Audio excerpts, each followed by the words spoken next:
고린도전서 4장 1절에서 5절까지 말씀드려서 하나의 그리스도의 분명에 대해서 말씀을 나누겠습니다.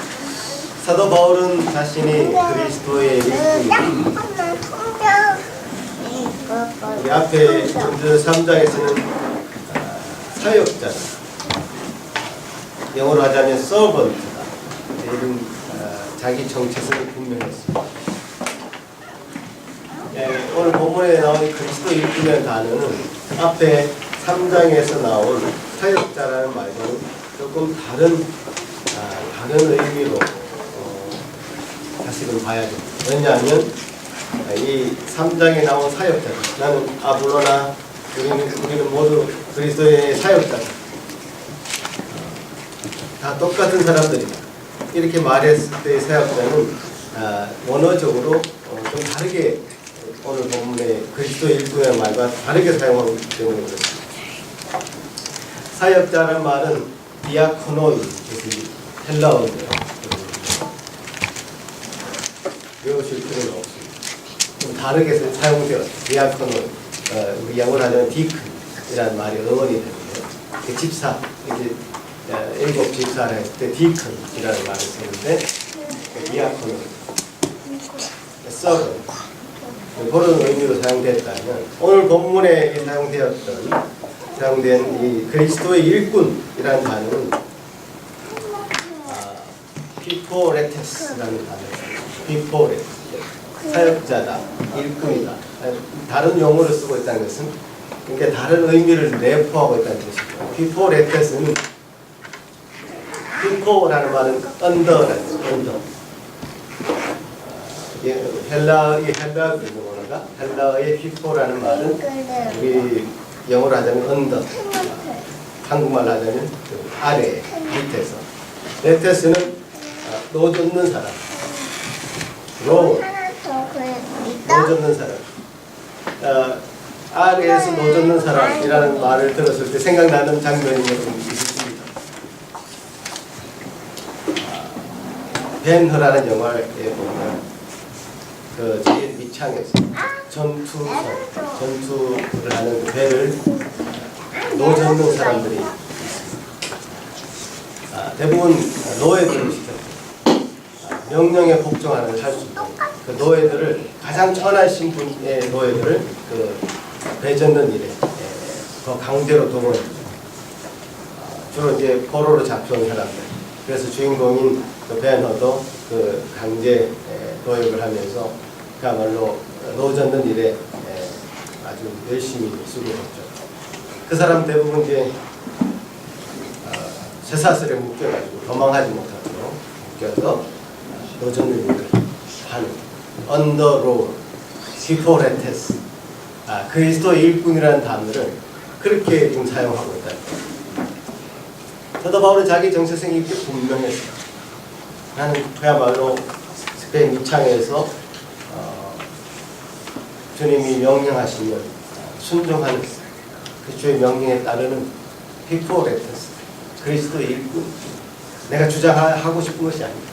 내 자신을 드러내고 싶은 것이 아닙니다. 아마 이 사도 바울이 정체성이 이 고린도 전후서를 쓰게 하는 하나님의 말씀을 정확히 하는 굉장히 중요한 자기 정체성이 있습니다. 꺼리낌이 없었다. 하나님 말씀을 전하는 데 있어서, 하나님 말씀을 나누는 데 있어서 어떤 양심의 가치나 꺼리낌 이 없이, 가감 없이, 더하거나 빼는 거 없이 하나님 말씀을 그대로 전할 수 있는 중요한 그의 정체성을 여기서 발견할 수 있습니다. 그래서 그는 우리는 좀 너무 심플하게 이런 복음에 접근을 해야 돼요. 말씀. 복잡한 계산해서는 안 됩니다. 지금 사도 바울이 이 복음을 전하는 데 있어서 어떤 외압을 받아서, 외부의 압력이 있어서, 혹은 다른 사람의 눈치를 보고 이런 외부적인 압력이나 내부적인 동료나 갈등 혹은 눈치, 사람들을 이렇게 좋게 보려고 하는 그런 거예요. 그런 것들 다 배제야. 이 사도 바울이 말씀을 전할 때 정말 하나님의 마음, 하나님의 이 고린도 교회에 꼭 필요한 말씀입니다. 이 말씀을 전하고 있다는 거죠. 그래서 맡은 자, 그러니까 하나님의 일꾼으로서 자기가 지금 할 수 있는 것은 충성밖에 없다. 충성, 흔들리지 않고 그냥 하나님 말씀이 내게 말하라고 주어진 그 말씀을 가감없이 전하는. 그래서 그 역할을 감당하고 있죠.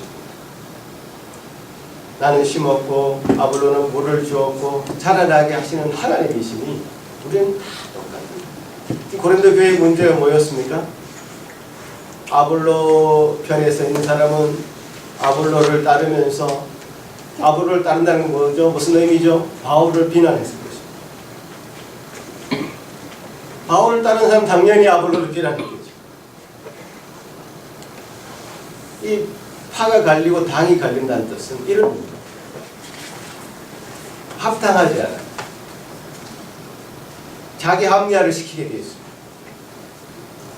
자기 마음에 드는 사람을 따르면서 다른 사람을 공격하게 되어 있습니다. 지금 사도 바울이나 아볼로는 전혀 그런 의도가 없고 그렇게 하지 않으려고 합니다. 나는 심었고 아볼로는 물을 주었고 우리는 다 하나님의 사역자고 하나님의 동력자고 그리스도의 일꾼들이다.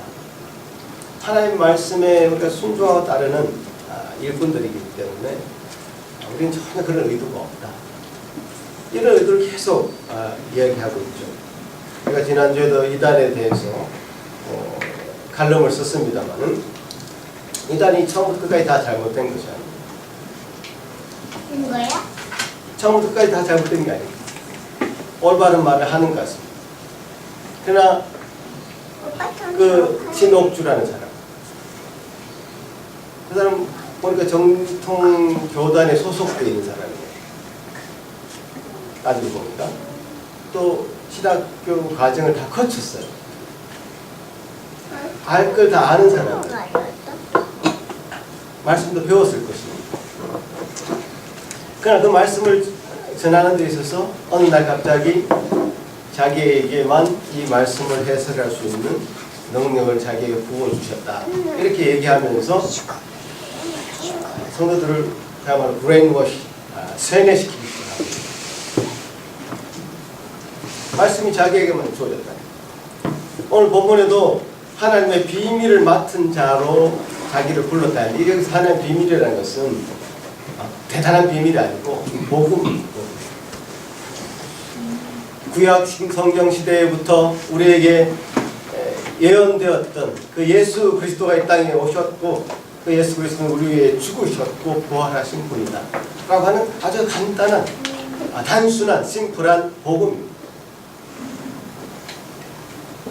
이 복음을 맡은 자로 자기를 소개하고 있고 이 복음을 전가하기 위해 자기 전도자로 사도 바울은 부름을 받았죠.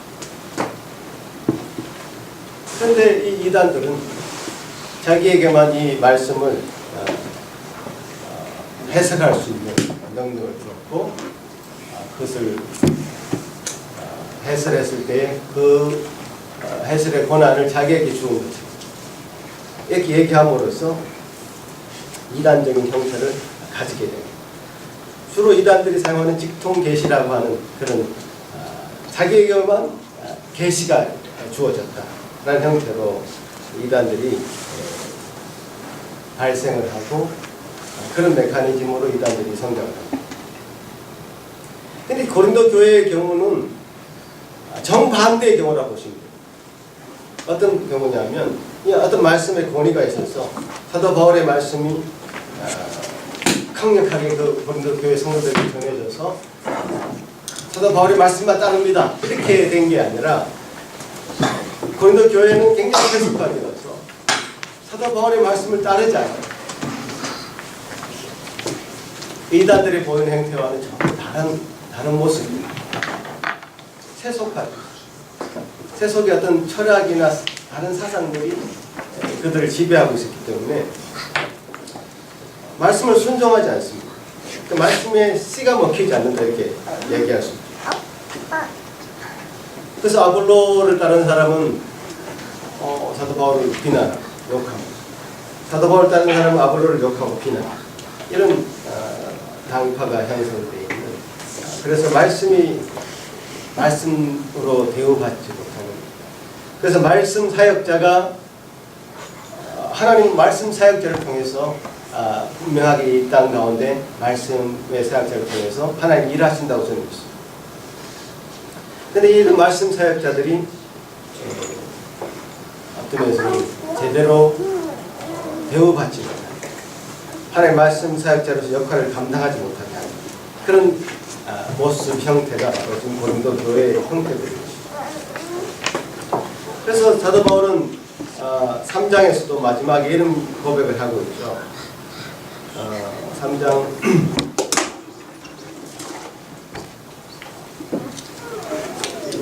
21절부터 보시면, 그런즉 누구든지 사람을 자랑하지 말라. 만물이 다 너희 것이니라. 바울이나 아볼로나 게바나 세계나 생명이나 사망이나 지금 것이나 장래 것이나 다 너희의 것이요 너희는 그리스도의 것이요 그리스도는 하나님의 것이요.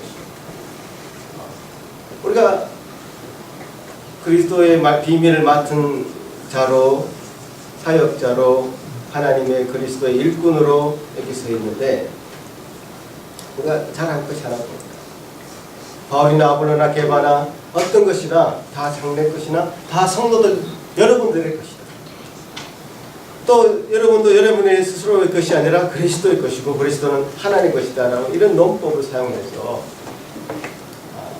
다 우리는 우리 스스로만 존재하는 것이 아니라 사역자가 딱 동떨어져서 나는 사역자고 당신은 성도 이런 것이 아니라 다 속해 있다. 서로가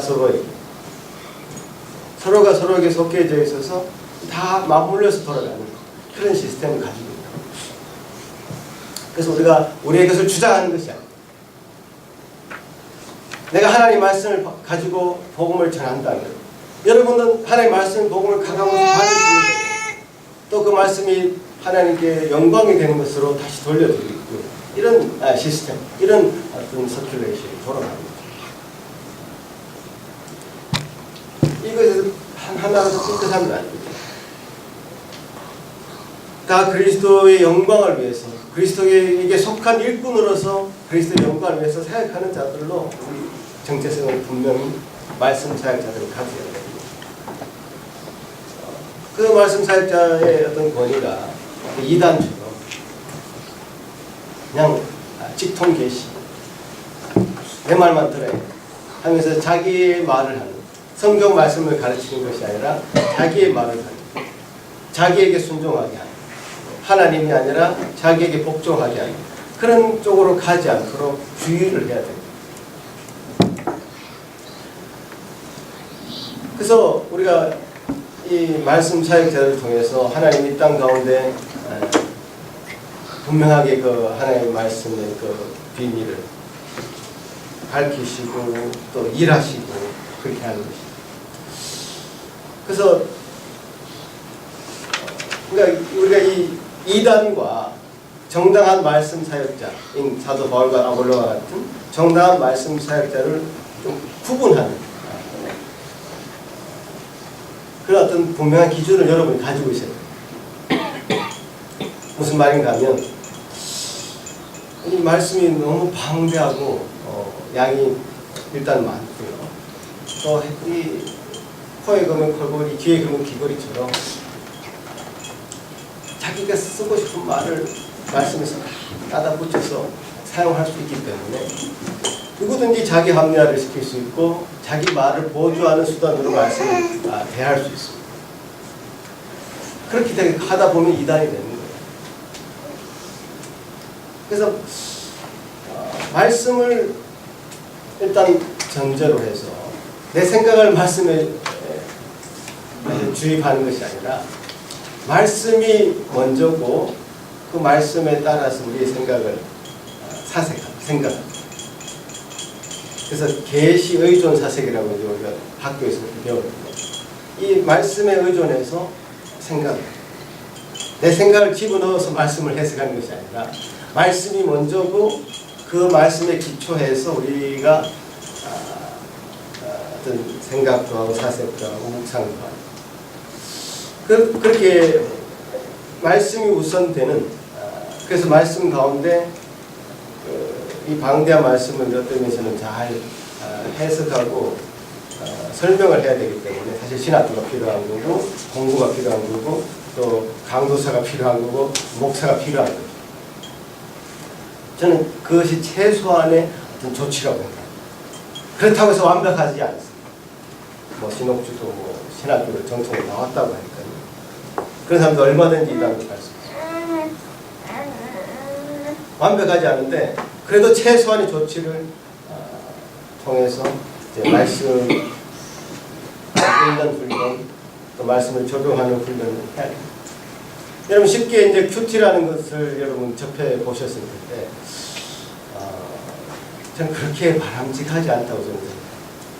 뭐 말씀을 매일의 말씀 또 올해의 말씀 이렇게 뽑는 거 있잖아요. 그것도 뭐 포천 쿠키에서 뭐 하나 뽑는 것처럼 그런 느낌이 들어서 별로 바람직하지 않거든요. 왜냐하면 이 말씀은 굉장히 역사적인 성경 말씀 역사적인 책. 이 하나님의 이 구속의 역사가 창세기부터 요한계시록까지 면면이 흐르고 있기 때문에 이 역사적인 관점으로 구약과 신약을 통일성 있게 보지 않으면 구약은 뭐 옛날 이야기처럼 들리기도 하고 신화처럼 들립니다. 또 혹시 어떤 교훈집처럼 여겨지기도 합니다. 그래서 뭐 잠언서 같은 건 아예 교훈집으로 생각하려고 하는 분도 계시고 매일매일 한 장씩 읽어서 한 달에 매일 한 달에 31장까지 있거든요. 자본이. 그러니까 매일 한 장씩 읽어서 그 교훈집을 그냥 매일 이런 교훈을 삼아야 되겠다. 뭐 오늘의 그 뭐죠?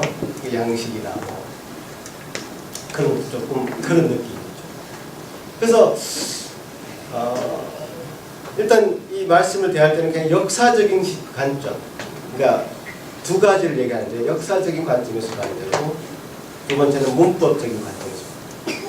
왜냐하면 이 말씀은 그때 당시 히브리어와 헬라어로 적혀진 그 문법적인 체계를 가진 말씀이기 때문에 그 문법적으로 보지 않으면 나름대로 막 이상하게 해석할 수가 있습니다. 그 첫 번째는 역사적인 관점에서 구속사라고 하는 하나님 나라가 창세기를 통해서 시작되고 또 이스라엘이라고 하는 구체적인 민족을 통해서 복음의 역사, 이스라엘 민족을 통해서 구세주 예수 그리스도의 이 땅에 오심을 알리시고 또 실제적으로 역사적에서 실현하시고 또 그래서 그것이 사도 바울이라는 사람을 통해서 복음이 확장되고 전도되는 역사.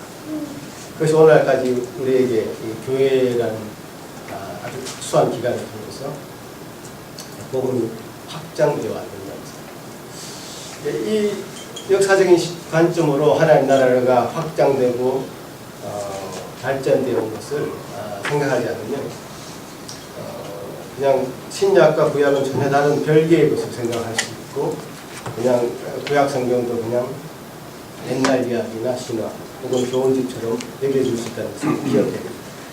두 번째 문법적이라고 얘기 말씀드렸는데 제가 이 간단한 예를 한 가지 들어보겠습니다. 주로 제가 뭐 문법적으로 바라보지 않으면 오해할 수 있는 부분들이 많이 있는데요. 예를 들어서 요한복음 4장 24절에 보면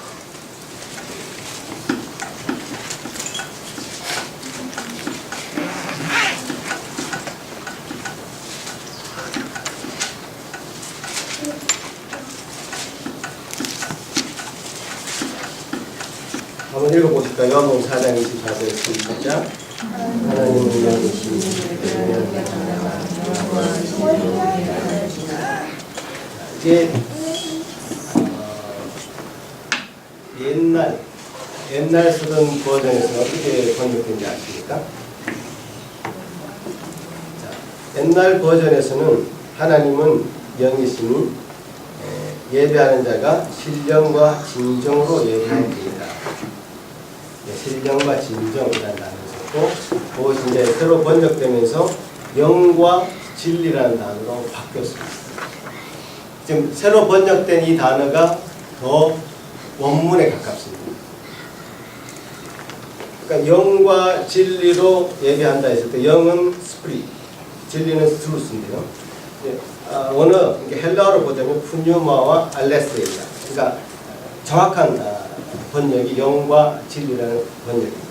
뭐 이게 사실 더 세밀하게 말씀드릴 수 있지만 간단하게 제가 요약해서 말씀드리자면, 근데 예전의 버전은 신령과 진정이라고 얘기할 때 신령과 진정, 그러니까 진정으로 예배한다 할 때 여러분 느낌이 어떻습니까? 그러니까 예배를 아주 최선을 다해서 진심으로 예배 드린다는 이런 뉘앙스가 포함되어 있죠. 그 예배의 주체이신 하나님께 드리는 예배의 대상이신 하나님에 대한 그러니까 하나님은 어떤 분이시다. 그러니까 영이시고 진리이신데 하나님이 예배 드리는 대상에 대한 관심보다는 예배 드리는 자들, 예배자들의 그 열심 이라는 포인트가 더 많이 되어 있죠. 그래서 신령과 진정으로 라는 말이 굉장히 우리에게 어감이 좋은데, 어감만 좋을 뿐 문법적으로 보자면 영과 진리라는 말이 더 합당하다. 그래서 예배의 대상이신 그분께 진리로 예배드리는 예배의 대상이신 하나님이 진리이시기 때문에 그 진리로 예배드리는 것이 중요하지, 우리가 열심을 내서 예배드린다, 이 포인트 물론 그것도 중요할 수 있습니다. 다 무시하는 것이 아니라 그게 중요한데, 더 중요한 것은 예배의 대상입니다. 그러니까 열심으로 하자면 예전에 우리 할아버지 할머니들이 새벽마다 일어나서 정한수 떠놓고 3년 동안 기도했다, 3년 동안 아니 3년이 뭡니까 10년 동안 했다라고 하는 그 정도로 따라갈 수 있는 사람이 여기 아무도 없다고 생각합니다. 대상이 중요하지 않았죠. 예배의 대상이 중요하지 않았고, 누구에게 모르는 알지 못하는 신, 그 신에게 드리는 정성이 중요했기 때문에 어떤 신령과 진정이라고 했을 때 그런 느낌이 강했죠. 근데 더 정확하게 문법적으로 보자면 영과 진이라는 단어가 더 정확한 단어입니다. 그래서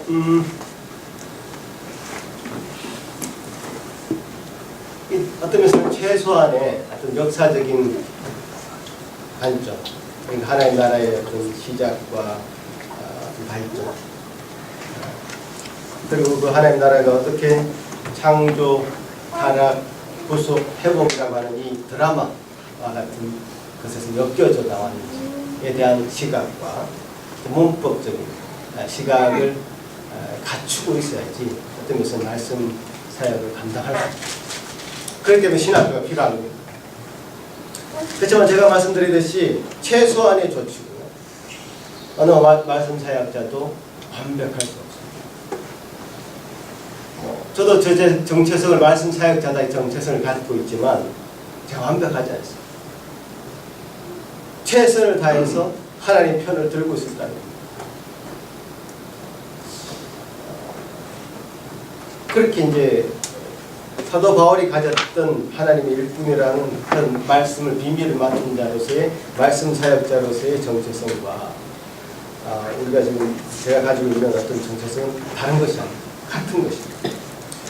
고린도 교회는 지금 특수한 상황을 가지고 있기 때문에 이 사도 바울은 자기 정체성을 분명하게 얘기하고 그 정체성에 따라서 고린도 교회를 바로 세우는 것이 중요했습니다. 굉장히 지금 사도 바울은 아주 고집불통인 사람처럼 잘못 읽으면 느껴질 수 있습니다. 난 다른 사람의 판단을 받잖아.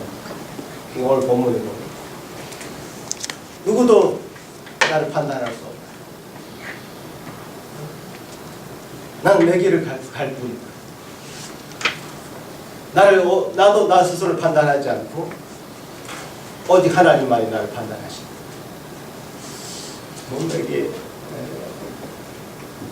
고집불통이 대화가 되지 않을 것 같은 그런 느낌으로 사실 말하고 있습니다.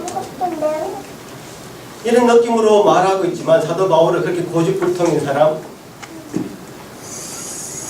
우리가 생각하지 않는 것은 사도 바울이 가졌던 이 분명한 정체성, 하나님의 일꾼이다.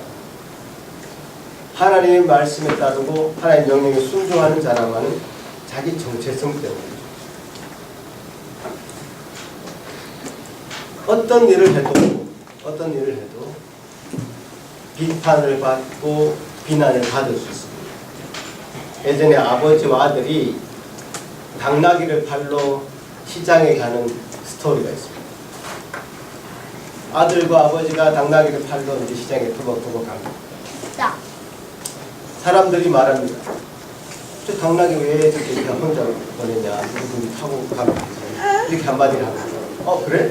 그럼 아들아, 네가 타라. 또 터벅터벅 갑니다. 또 사람들이 지나가면서 얘기합니다. 저 불효 자식을 봤나? 아버지는 안 태우고 자기가 타고 가다니. 그래? 내려와. 내가 타야 되겠다. 아버지가 타. 또 사람들이 얘기합니다. 아버지가 타니까 저 어린 아들을 저렇게 걸리고 아버지가 저 못돼 먹었네 이러면서 또 얘기를 합니다. 안 되겠다. 내려와. 이제 당나귀를 아버지와 아들이 들고 다니고 이런 식이죠. 제가 간담회 오늘 썼습니다만은 김학범 감독, 이 황의조라는 사람, 자기 이제 성남 있을 때 같이 자기 선수였던 그 사람을 뽑아놓고 얼마나 비난을 받았어. 왜 황의조를 뽑았냐. 입이 달린 사람은 축구 좀 했다는 사람 다 얘기했을 겁니다. 저도 얘기했습니다. 왜 저 사람 덧도 보도 못한 사람을 뽑았냐. 왜? 결과적으로 보면 그 사람이 없었으면 큰일 났어요. 이제 감독이 된 사람의 역할은 자기가 잘 포지션을 정해서 그 사람을 뽑은 역할이에요. 나는 이제 한국 사회가 자기 건물에 자기가 걸렸다고 생각하는데 그동안 일은 자기가 감독으로서 정당하게 사람을 뽑은 것이 아니라 돈을 받거나 위에서 명령을 했거나 그래서 자기가 자기 선수들을 대범하게 못 뽑았어요. 눈치를 보고 봤단 말이에요. 눈치를 보고 뽑았단 말이에요.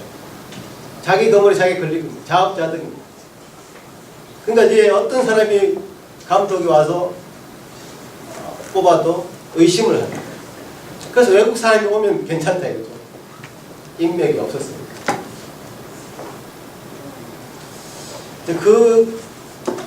그 건물에 사실 걸려있어요. 한국 국민. 이번에 김학봉 감독은 완전 실력으로 이 황의조를 뽑은 것을 정당하게 대변했기 때문에 그 의심에서 완전 사람들의 의심을 물리칠 수 있어요. 그런 것입니다. 사도 바울은 지금 내가 하나님 앞에 좋게 하랴 사람들에게 좋게 하랴 이 질문을 하고 있어요. 내가 누구 눈치를 봐야 되겠어? 갈라디아서에서 그렇게 고백을 하고 있는 걸 볼 수 있습니다. 갈라디아서 1장에 보면요. 고린도후서 다음 갈라디아서입니다. 한 장만 넘겨보시면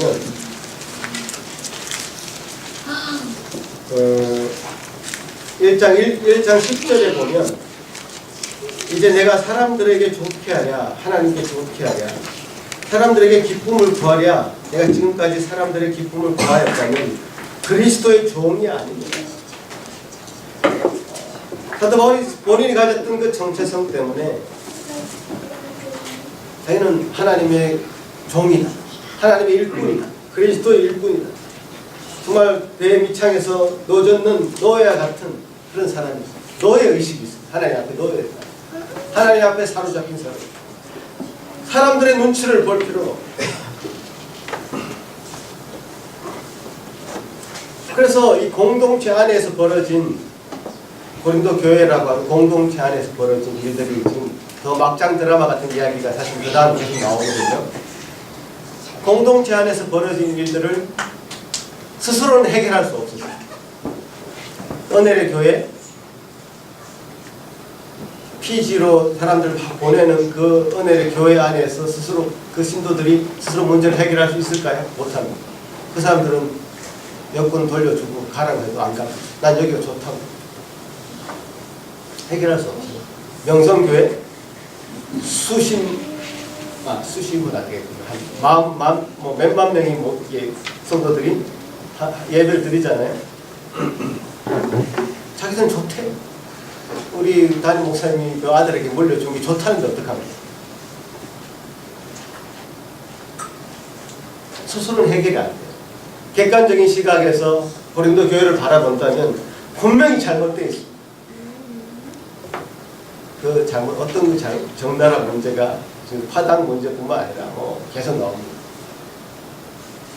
잘못되어 있는데 스스로 고치지 못합니다. 사도 바울이 칼을 꺼냅니다. 고쳐라. 하고 칼을 꺼냈을 때 사람들의 눈치를 보지 않고 말씀만 들고 나아간 거죠. 그래서 자기 정체성을 이 비밀을 맞춘다. 말씀 사역자로 정체성. 그리고 하나님의 일꾼으로, 그리스도의 일꾼으로의 정체성. 다른 사람 눈치 보지 않고 하나님 눈치만 보고 하나님 말씀 앞에 내가 설 뿐이에요. 그렇게 했을 때 사도 바울이 어떤 면에서 지금 고집불통처럼 보이는 이 사도 바울의 고백이 고집불통이 아닙니다.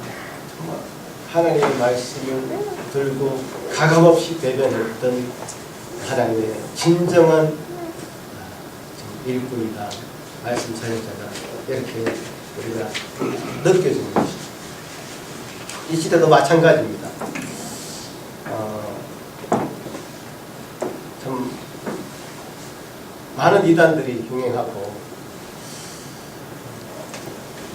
지금은 교묘하게 이단이 아닌 것처럼 복음을 희석시키는, 복음을 복음되게 우리에게 가르치는 것이 아니라 복음에 물을 타버리는, 그래서 약간 이게 복음 얘기를 하면서도 번영신학을 얘기하는 그런 시대에 우리가 어떤 정통교회 안에서도 그런 시대에 그런 복음을 전하는 시대에 우리가 살고 있습니다. 말씀을 가감없이 받을 수 있는 정말 그런 교회, 그런 복음. 우리 안에 정말 잘못된 것이 있다면, 고쳐야 될 것이 있다면 말씀 앞에 가감하게 내려놓을 수 있는 그런 유연한 공동체. 말씀 앞에 그리스도의 일꾼으로 정체성을 분명히 가진 그런 성도, 그런 사역자.